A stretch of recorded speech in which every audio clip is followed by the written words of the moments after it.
Welcome to Next Level Play. It's your source, scholarly JSTOR source, for all things gaming. And other pop culture things. This is a serious show where we talk about serious topics like video games, Pop culture, eSports, Web3. Still don't know what that is. and we have awesome guests on who know a lot about what they're talking Is about. that so? Is that so? Yes. I got some bold predictions. Do you want to fight? In a world. Let's start the podcast. The future of esports and gaming is right here, right now. Next Level Play.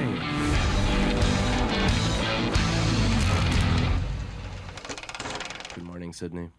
Good morning, Marcus. Just gonna keep pointing at you. Touch fingers. Oh, Good morning, Marcus. How are you? I'm doing well. I feel like every time we ask each other how we are on the show, I feel like I'm in the grocery store where you have like a casual 1-2 with a cashier who you don't care. Yeah. They don't care, but we have to say it. I think we have. But Yeah. I care. I care. Yeah. It's like when you ask someone how they are and they're like, not so good. And it's like, oh my God. You're like, who oh asked? no, I It's only like- have 2 minutes. I didn't think you were doing so bad. I feel like we both kind of, and I'm not saying that I did this consciously, but I feel like we both, we chat a little bit before the podcast. We don't talk at all. Yeah, and we sit in silence, then we yeah, walk. we're not friends. We're not outside friends. this, but like we do chat a little bit. And I think we always like get a gauge like, oh man, you're having a tough day, and then the other person always like, how are you doing today? You think it's like, 1-1? I do. I think I'm always like, I don't know. I don't think you're not doing great. I'm just saying. I feel like people only ask me how I'm doing when I'm not doing great, and I have to force the yes. No, you don't have to force the yes. That is a fallacy. I think we need to change that in society. I think, especially amongst your peers, maybe don't unload, at a public place to a stranger. I mean, nobody wants someone who just complains all the time. Either. Well, don't be a negative Nancy. Exactly. Don't be the negative Nancy. You gotta be like, hey, listen, everyone has struggles, and you gotta just. What if I've said something recently where I'm like, they're like, oh, how's it going? Or like, how are you doing? If they say, how's it going? Sometimes I just go, it's going. Yeah, that's the classic. Yeah, You're it's like chugging along. Yeah. Anyway, but I wanted to say, I'm doing well, and I'm excited. I'm jumping ahead already, but I'm excited because we're having a guest on today. Who is in That's new. Who's in our field? Yeah, we've never done this before.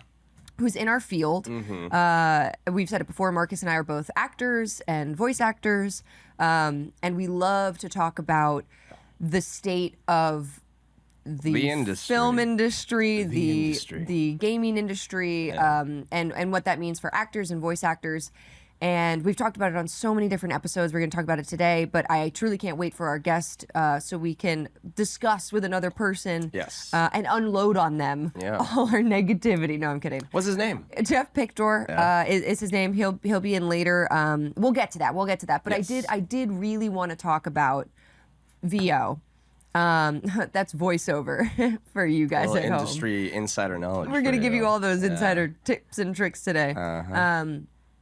And about the gaming industry and beyond. I think we'll talk about this. I'm not too concerned with gaming right now as the AI takeover begins for VO artists.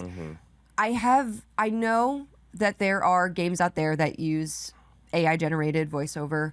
I know that there are films. Recently, there's been controversy about films using AI to modulate people's voices, enhance things, whatever.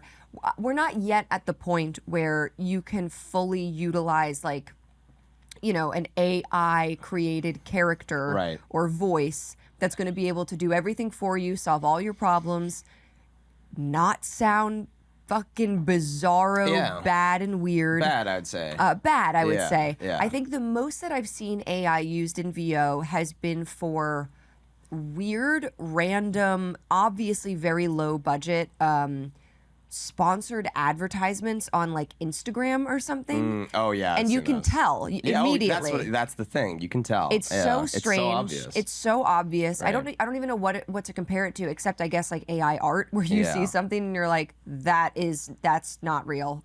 They have too many teeth in that mouth. That's not real. But it always pops up, and it's just like, I've been using this for 3 weeks. I've noticed extreme changes in a positive way. It's just so strange. Cut the gaps out. The cadence is wrong. Yeah. The diction is wrong. The inflections of the words are wrong. But I wanted to discuss how you feel and anything you've heard recently in terms of, will AI take over the voice acting industry? Mm-hmm. What does this mean for video games? Let's jump into it, and then obviously we're going to talk with our guest too. Yes. We had a similar argument a couple of weeks ago, but Us having the same argument again on the show? I don't think we're do that. ignoring that. I don't think we do that. I'm not threatened personally as a voice actor, and primarily my bread and butter is voice. Well, I'm a voice host producer. Like that's my job. Like full-time job. This is the main thing is Right. that people fear and actors fear that their job will be taken away. You don't think so? Well, not yet, at least. I think we still have a long way to go. I think AI does not work for acting because it's so human, and it's again, your brain can tell the difference. The people who, and that's the thing. Again, I host, I host a social casino game with live players every day. There's like 50 people in the chat at any given time. And you all say the host, time. but you're like a producer, basically. Well, I'm in charge of the whole, Yeah. but I also jump in myself. Right. I'm in the trenches. I'm not going to ask anyone to do anything I won't do in the myself. trenches of acting. Yeah. And then my bosses, they can't act at all. So it's anyway, it sucks. Anyway, Not it's everybody fine. can. No, but I think you make a good point. Not everybody can act.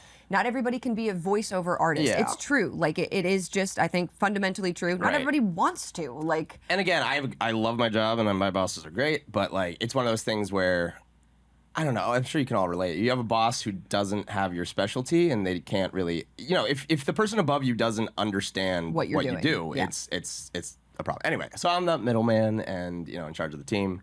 But we got like 50 players in the game, and all the time, like once a day, and that always makes me like code switch and be like, oh, I got to be a little more dynamic. Someone's like, is this real? Are you AI?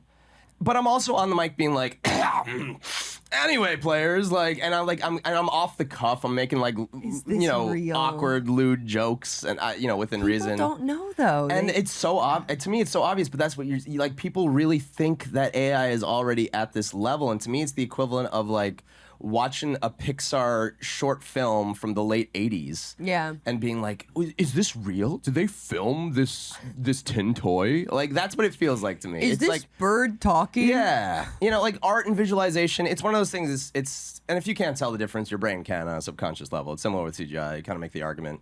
Where like CGI came out, it's older than us. It came out in the 80s. Jurassic and it is Park. improved. It is improved. Jurassic, but but also Jurassic Park still looks amazing. That was 94. It does. So like, really, how much have we done? But what they thought, if you asked them 30 years ago, will practical effects exist at all in movies in 30 years? I feel like most people would be like, oh, hell no, it's all gonna... it's all going to be CGI. But it still isn't as good as the real thing. And your brain can tell if something's in front of the camera or not. And it's similar with the voice. And right now, I feel like AI is getting better and better. We had a huge spike, and it's still getting better and better and better. But I feel like hang on, let me visualize this. We're right here, and we still got here to go.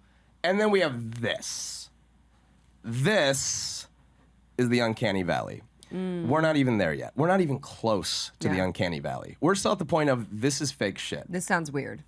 We still have a long way to go until we get to the like, I'm uncomfortable. Is this a real voice? Yeah. And that's going to also be like a long kind of stretch as well.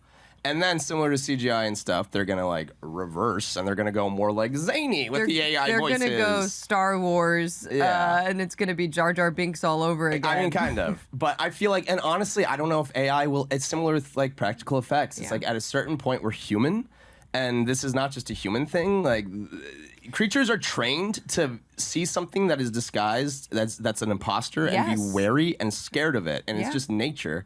And I don't know if we'll ever be able to get past the uncanny valley. That's a great point AI. too. There is this primal, there really is. There's this like primal biological thing within us where, it's like if aliens came and tried to blend I was gonna say the exact same thing. If aliens came and tried to blend in, they can study the human race all they want. There's many movies about this. Right. They're going to come in and they're going to be like, normal people like to eat birthday cake. Yeah. It is a celebratory time. And you just see a guy at a bar eating a birthday cake and you're going to go, well, that guy's weird. Yeah. That guy's weird. I'm not going to go anywhere near that guy. Guy eating birthday cake alone, singing to himself? No, thank you.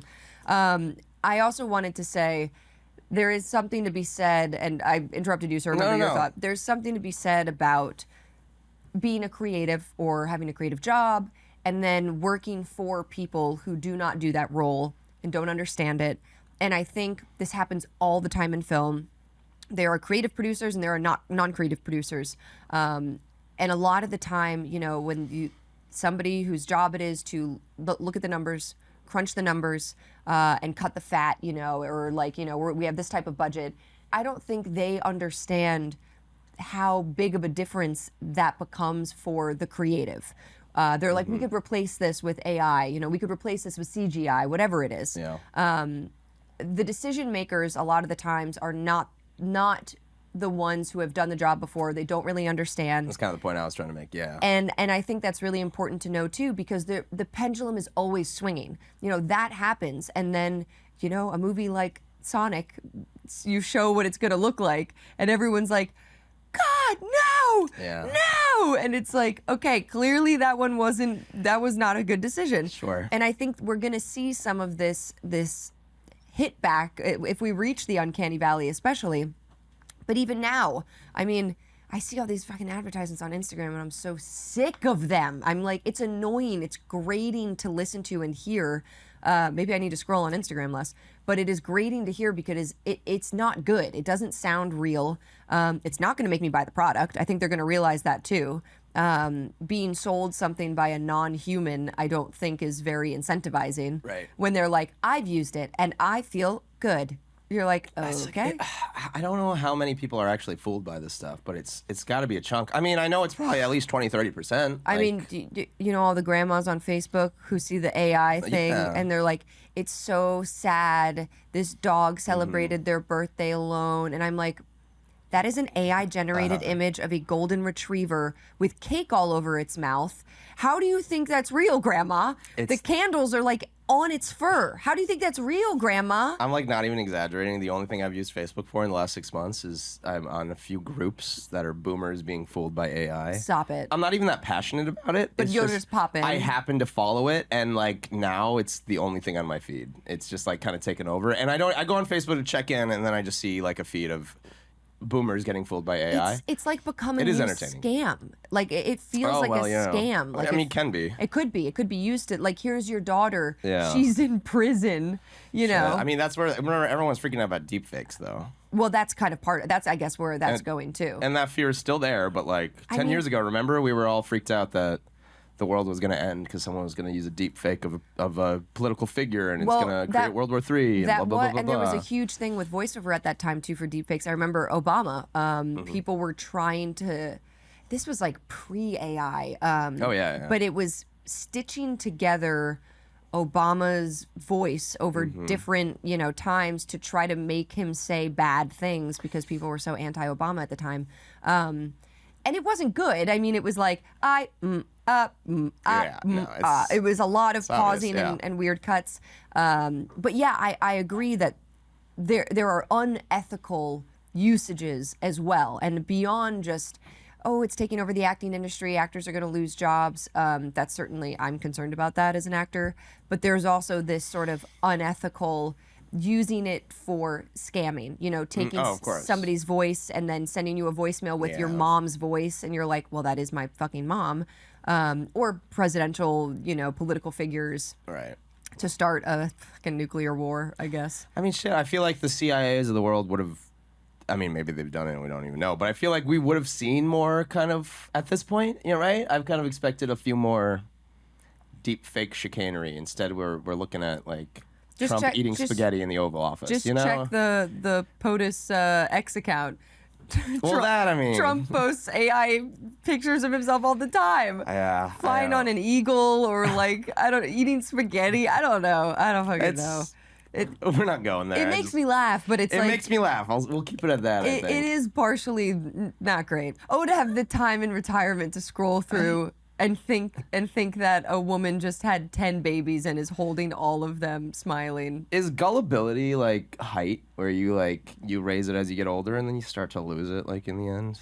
Well, you know what? I think it's like the Benjamin Button of it all, where it doesn't matter. Like you start as a baby or you start as an elderly person. The peak is somewhere in the middle, and then both ways, the other way down. Like that's depressing. Regress. Yeah. You become more like I would say, even as you get older, you become more like a child. You become a little crankier, need more sleep, gotta go to bed early. you don't know how to put your shoes on anymore.